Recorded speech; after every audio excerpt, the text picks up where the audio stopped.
मनु महाराज के 3 पुत्रियां हुई, देवहूति, आकुति और प्रसूति।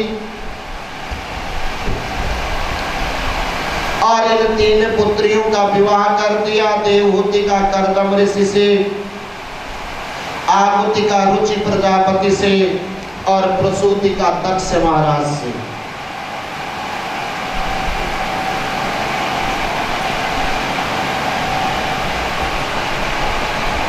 और 2 पुत्र पैदा हुए, उत्तानपाद और प्रियव्रत।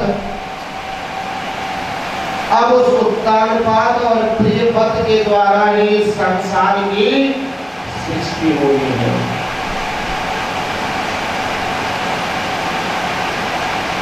एक समय की बात है,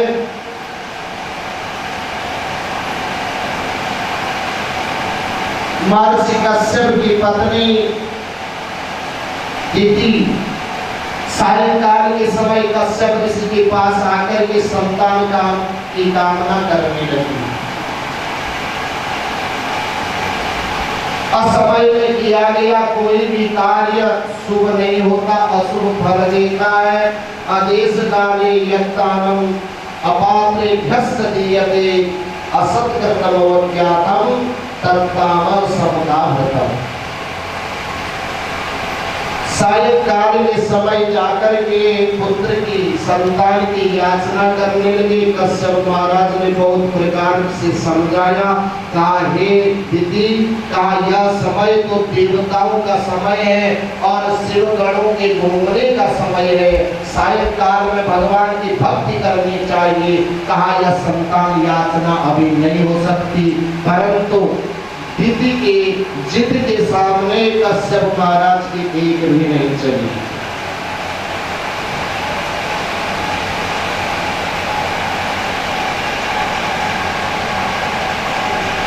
समय के प्रभाव से दिति ने इसी समय में सायंकाल में गर्भ धारण करा।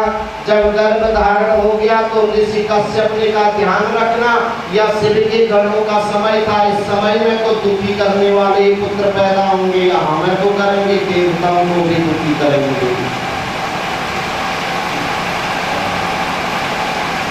जब किसी माता के गर्भ में बच्चा हो, ऋषि कहें कि तेरा या तो बच्चा तुझे भी दुखी करेगा और वो भी दुखी करेगा तो क्या होगा। मन में बड़ा शोक आया। दिति ने कहा मैंने यह कितना गलत कार्य कर दिया, कहा अब मैं क्या करूं। कहा तू निरंतर नारायण का स्मरण करना, ऐसा होगा कि इनका उद्धार करने के लिए स्वयं प्रभु आएंगे। और यह भी ध्यान रखना, यह जो तेरा वंश चलेगा ना, इस तेरे वंश में प्रहलाद जैसा पुत्र भी पैदा होगा। श्री राधे। प्रहलाद जैसा भी एक भगवत भक्त पैदा होगा। यह कहकर दिति को भगवान का भजन सौंप दिया था। तुम्हें इस प्रकार से प्रभु की सेवा करनी है।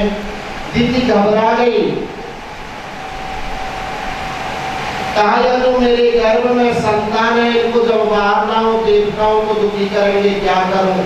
एक समय की बात है, सनकादिक ऋषि घूमते गांव के वैकुंठ लोक में पहुंच गए। वैकुंठ लोक में कौन रहते हैं? वैकुंठ लोक में भगवान परम ब्रह्म सच्चिदानंद भगवान रहते हैं। द्वार पर जय और विजय है। हम भगवान के दर्शन करने जाने, द्वारपाल जय और विजय रोकने लगे। सनकादिक क्रोधित हो गए। सनकादिक ऋषि क्रोधित हो गए। जब सनकादिकों ने रोका और क्रोधित होकर के कहा जा तुम्हें श्राप देता हूं, हम तुम्हें श्राप देते हैं, तुम्हारा मर्त्य लोक में राक्षस रूप में जन्म होगा। 3 बार तुम इस लोक में राक्षस बनकर के जन्म लोगे।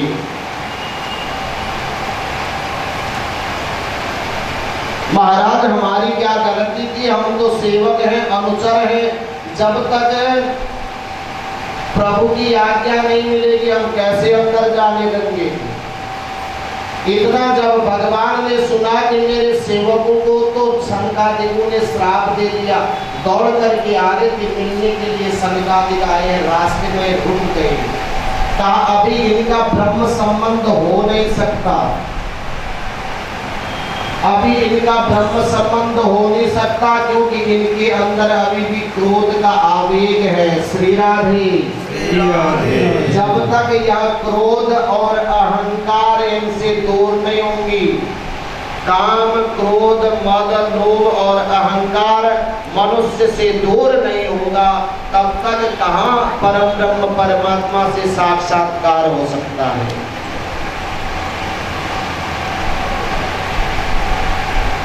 सनकादि ऋषियों ने सोचा इतनी देर में तो भगवान ने भाग करके आना चाहिए। भगवान तो सनकादि कौन है?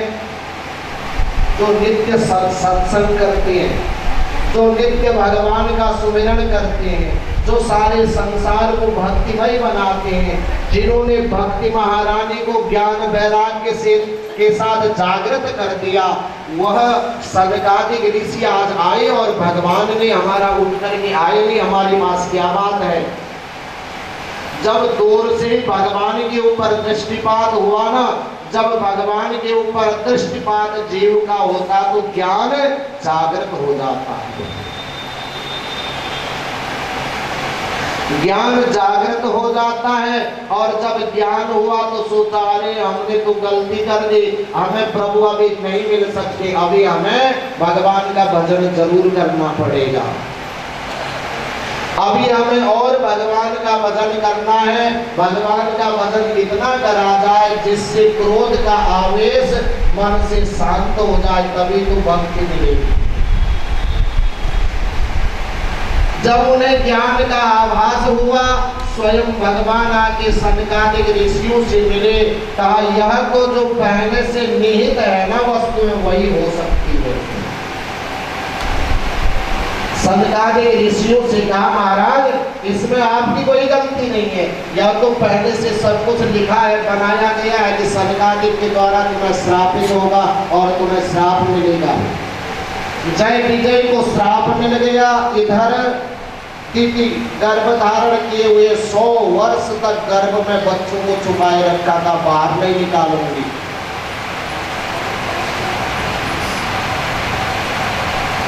उस माता ने 100 वर्ष तक अपने बच्चों को गर्भ में रखे रखा, बाहर निकालूंगी तो या देवताओं को दुखी करेंगे।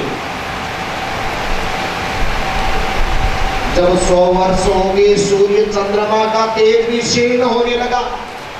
जब क्षीण होने लगा सूर्य चंद्रमा का तेज, समस्त देवता त्रस्त हो गए, ब्रह्मा जी की शरण में गए, महाराज यह कौन सा समय आ गया है, यह कैसा समय आ गया है, किस कारण से सभी देवताओं का तेज क्षीण हो रहा है, और तो और सूर्य चंद्रमा भी निस्तेज दिखाई दे रहे हैं। कहा यह कुछ नहीं, दीदी के गर्भ में 2 युगल बालक हैं, जब तक वह गर्भ त्याग कर बाहर नहीं आएंगे कहा यह शांति नहीं मिलने वाली है। तो जन्म दिया, वह जब 2 पुत्र पैदा हुए ना, 100 साल में तो पैदा हुई, और पैदा होते ही 4-4 हाथ रोज बढ़ने लगे।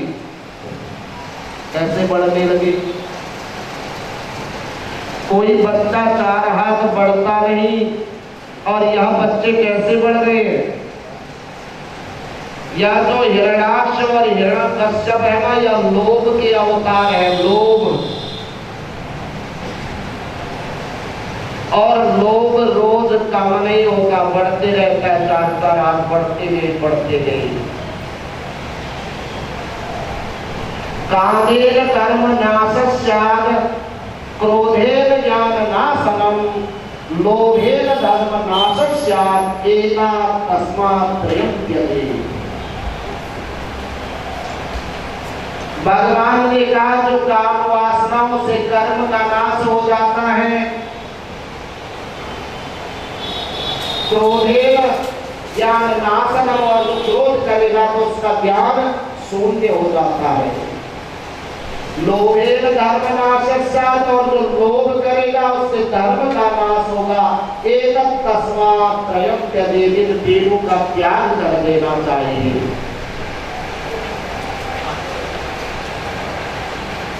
लोभ के अवतार हिरण्यकश्यप और हिरणाक्ष बढ़ते चले गए मुकुट मकुट धारण करके सारे संसार में घूम करके सारे पृथ्वी को अपने बस में कर लिया। सारी पृथ्वी को अपने बस में कर लिया और इतना उन्मत्त हिरणाक्ष हो गया। एक दिन अपने भाई हिरण्यकश्यप से कहा, भाई हमने सारी पृथ्वी को तो अपने बस में कर लिया, फिर भी मेरे शरीर में जो है ना खुजली लग रही है, मुझे कोई लड़ने वाले की जरूरत है। कोई ऐसा जीव मुझे मिले जो मेरे साथ युद्ध करे, जिससे मेरे जो यह शरीर को मेरी शांति प्राप्त हो। यह सोचते सोचते चल पड़े और जाते हुए सीधे वरुणलोक में चले गए। जल में प्रविष्ट करके वरुणलोक में चले गए और वरुणलोक में जाकर के हिरण्याक्ष ने वरुण महाराज को ललकारा, अरे वरुण सुन। वरुण महाराज प्रकट हुए, कहा भाई मैं हिरण्याक्ष हूँ, मैंने तुम्हारा बहुत बड़ा बल सुना है, मैं तुम्हारे साथ युद्ध करना चाहता हूँ। वरुण महाराज ने सोचा कि अब तो दुष्ट आ गया है, दुष्ट से तो दूर भागना चाहिए। कहा भाई जब तेरी उम्र के थे तब तो लड़ लेते थे, अब तो लड़ना मुझे नहीं आता है।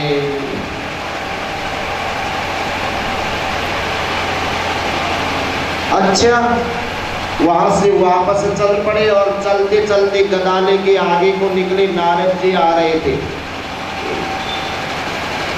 नारद जी को पकड़ लिया, रुक जाओ नारद जी, का मैं तुमसे युद्ध, क्या लड़ना कुछ आता है? मैं युद्ध करना चाहता हूँ। नारद जी कहते मुझे लड़ना नहीं आता।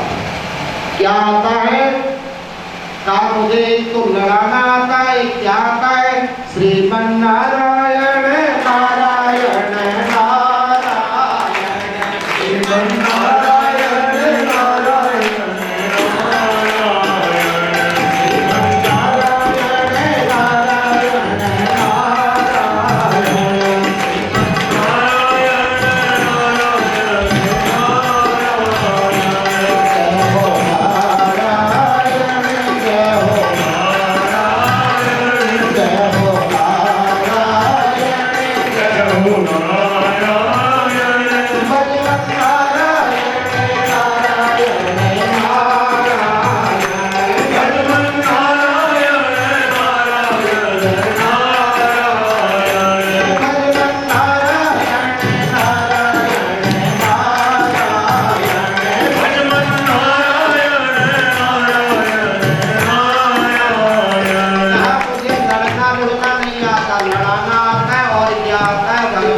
लड़ने वाला तुझे स्वयं मिल जाएगा। हिरण्याक्ष के अंदर इतना बड़ा भारी बल था कि सारी पृथ्वी को लेकर के समुद्र में डुबा दिया। अब तो कोई मेरे साथ युद्ध करेगा। जब पृथ्वी को ही सारे वेद पुराणों को लेकर के जो कुछ संसार में था सारा लेकर के जल में डुबा दिया, सारे देवता दुखी होकर के ब्रह्मा की शरण में गए। ब्रह्मा जी अब हमें क्या करना चाहिए? ब्रह्मा जी ने आंखें खोली, नाक से छींक आई और उससे वराह भगवान का जन्म हो गया। बोले वराह भगवान की जय। वराह भगवान जब अंगूठे के रूप में जन्म ले और वैसे बढ़ते बढ़ते पर्वताकार हो गया और सीधे जल में प्रविष्ट करके पृथ्वी को अपने दाढ़ों में लेकर के ऊपर को आ रहे थे। अरे रुक जा, तो कौन है? पृथ्वी को कहाँ ले जा रहा है? भगवान ने एक नहीं सुनी। भगवान ने एक नहीं सुनी। भगवान ने पृथ्वी को लाकर के यथास्थान दे दिया, राजाओं को उनका राज्य दे दिया, जो जिसकी वस्तुएं थी सब कुछ दे दिया, अपने पास नहीं रखा। और तब जब पृथ्वी को यथास्थान रख दिया, उसके उपरांत आकर के कहते हैं हाँ अब बता तू क्या कहना चाह रहा है। युद्ध तो उद्यत हो गया हिरण्याक्ष। सभी देवता लोग आकाश से देख रहे कब अब हिरण्याक्ष की मृत्यु होगी। भगवान ने शुक्रावतार लिया है और जाकर के इसमें भगवान किस प्रकार इसको मुक्ति प्रदान करेंगे यह देखने के लिए सभी देवी देवता आकाश में एक टकी लगाए देखे हैं। भगवान के साथ बहुत समय तक युद्ध हुआ। सभी यही इच्छा कह रहे थे देवी देवता भगवान अब तो इस राक्षस को मृत्यु प्रदान करो। भगवान ने एक ही थप्पड़ मारी और उस थप्पड़ से रुधिर गमन करता हुआ हिरण्याक्ष धरती में आ गया। श्री राधे। आकर गिर तो गया, परंतु देवी देवता सब देवता लोग ऋषि लोग सोचने लगे अभी मरा नहीं होगा। एक थप्पड़ में हिरण्याक्ष नहीं मर सकता जिसमें हजारों हाथियों का बल है, अभी तो मर नहीं सकता। परंतु भगवान ने हमारा कार्य तो कर दिया, उनकी स्तुति करनी चाहिए। भगवान की स्तुति करते हैं, साथ में यह भी नहीं कहते डायरेक्ट कि भगवान तूने ऐसा कर दिया था, कहीं जिंदा होगा ना फिर उठ खड़ा होगा तो हमारी खैर नहीं। भगवान समझ गए देवता लोग अब भी डर रहे हैं। चरण का प्रहार करके उसके शव को दूसरी तरफ जब लुढ़काया तब देवता लोग भगवान की स्तुति करने लगे। यम ब्रह्मा वरुण इंद्र रुद्र मरुतः स्तनुवन्ति दिव्ये स्तवे वेदे शाङ्गपदक्रमोपनिषदैर्गायन्ति यं श्यामगाः ध्यानावस्थित तद्गतेन मनसा पश्यन्ति यं योगिनो यस्यान्तं न विदुः सुरासुरगणा देवाय तस्मै नमः। बोली वृंदावन बिहारी लाल की जय। तब भगवान की स्तुति करने लगे। आप आदि मध्य अंत से हीन होकर के भी भक्तों के शरणागत रक्षक, आप न जाने किसी भी रूप में अवतार लेकर के हमारी रक्षा करते हैं। आपको योगी लोग आपका ध्यान करते हैं, ध्यानी जन आपकी पूजा करते हैं। कहा ऐसे ब्रह्मा विष्णु और रुद्र से जो पूजित हैं ऐसे परमेश्वर को नमन करते हैं। स्तुति करने लगे। हिरण्याक्ष का वध हो गया।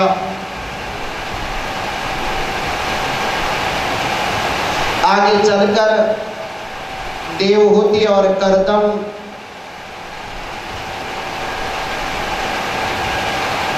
ऋषि की कथा आती है। कर्दम कौन है?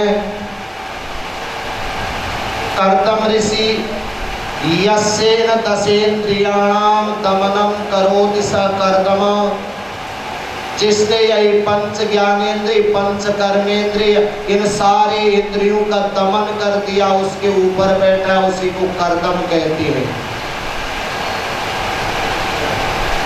जिसके बस में सारी इंद्रियां हैं उसी को कर्दम कहते हैं। कर्दम ऋषि तपस्या में बड़े लीन थे। इतनी हजारों वर्षों तक तपस्या करी कि शरीर में केवल अस्थि पिंजर बच गया, मांस तो बचा ही नहीं। केवल वायु पी करके तपस्या करने लगी। वायु पी करके जब तपस्या करने लगे अस्थि मात्र बच गया। सारा संसार में ताप बढ़ गया। न जाने कौन सा महर्षि तपस्या कर रहा है, भगवान को आना पड़ा। भगवान जब सामने प्रकट हुए